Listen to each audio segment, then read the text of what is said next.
Like one thing I know personally is that, like, if you remember in the 1992 elections, when we had Kanu, Ford Kenya, and Ford Asili and DP, and some people who know the story, I know the personal story, that most people don't know that the manifestos of those whatever, the parties were written by one person who was dealing with all That's true. the different parties.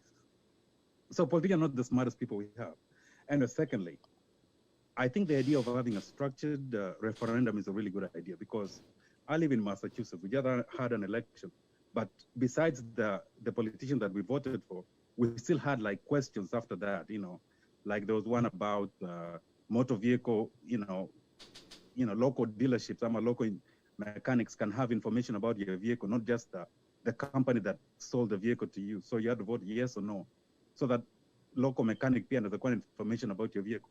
So I think that idea of having like a structured whatever in mtu najibu yes or no, instead of just voting yes for everything or no for everything, I think hiyo idea yenye kina Ruto wanakuja nayo, I think is a very good idea. Anyway, the second thing, I think the idea about having an office, mtu ameongea juu ya Itumbi hapo, those are people who don't have an idea about what goes on in the diaspora.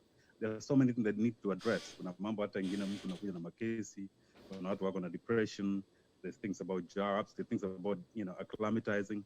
Kuna conmanship, watu wanafanya projects huko nyumbani. So many people I know who have done projects, ama unaenda kulipa pesa, mwisho kuna lawyer ama watu wanapotea na pesa yako. So we need to address that.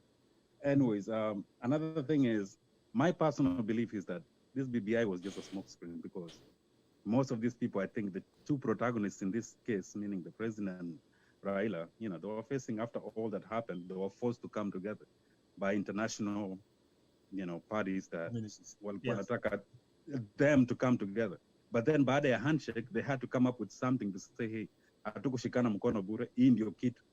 But if you look at the 9-point agenda and look at the BBI now, it doesn't answer the question about post-election violence. The problem with Kenya is the elections, the way they are done.